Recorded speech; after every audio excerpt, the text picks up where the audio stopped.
അഭിനന്ദന പ്രവാഹമാണ് ഡൽഹിയിലെത്തിയ സുരേഷ് ഗോപിക്ക്. എന്തായാലും സുരേഷ് ഗോപി കേന്ദ്ര മന്ത്രിസഭയിലേക്ക് എന്നാണ് പുറത്തേക്ക് വരുന്ന സൂചനകൾ.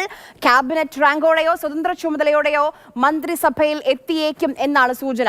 പി ബസന്ത് ഡൽഹിയിൽ നിന്ന് വിവരങ്ങളുമായി ചേരുന്നു. ബസന്ത്, ഇവിടെ ഈ ജയത്തിന് ശേഷം സുരേഷ് ഗോപിയോട് പലരും ചോദിച്ചു കേന്ദ്രമന്ത്രിയാകുമോ എന്ന്.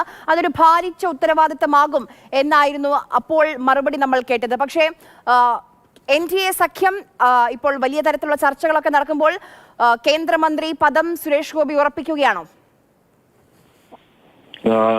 അല്പസമയം മുമ്പ് സുരേഷ് ഗോപിയുമായി നമ്മൾ പാർലമെന്റിൽ കാണുമ്പോഴും ഇക്കാര്യത്തിൽ ഒരു വ്യക്തത വരുത്താൻ അദ്ദേഹം തയ്യാറായില്ല. അതൊക്കെ പാർട്ടി തീരുമാനിക്കേണ്ട കാര്യമാണ് എന്നാണ് അദ്ദേഹം പറഞ്ഞത്. ഏതായാലും സുരേഷ് ഗോപി കേന്ദ്ര മന്ത്രിസഭയിൽ ഉണ്ടാകും എന്ന ഏറെക്കുറെ ഉറപ്പാണ്. കേരളത്തിൽ നിന്ന് ഒരു മന്ത്രി എന്നുള്ള നിലയ്ക്ക് വലിയ വിജയം നേടിയ ഒരു സാഹചര്യത്തിലും മന്ത്രി ഉണ്ടാകും എന്ന് തന്നെ നമുക്ക് ഉറപ്പിക്കാം. വകുപ്പുകളൊക്കെ പിന്നത്തെ കാര്യമാണ്. പക്ഷേ കേന്ദ്ര മന്ത്രിസഭയിൽ ഒരു സ്വതന്ത്ര ചുമതലയോടെ ക്യാബിനറ്റ് പദവി തന്നെ സുരേഷ് ഗോപിക്ക് ലഭിക്കാനുള്ള സാധ്യതയാണ് ഇപ്പോൾ തെളിയിച്ചിട്ടുള്ളത്.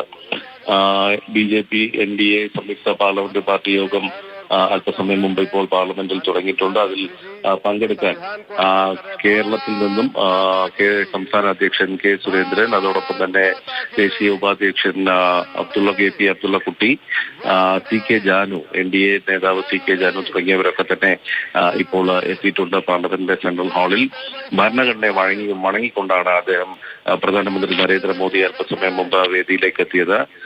വലിയ തോതിൽ ഹർഷാരവത്തോടെയാണ് NDA അംഗങ്ങൾ പ്രധാനമന്ത്രി നരേന്ദ്രമോദിയെ സ്വീകരിച്ചത്. ഇപ്പോൾ BJP ദേശീയ അധ്യക്ഷൻ JP നഡ്ഡ സംസാരിക്കുകയാണ്.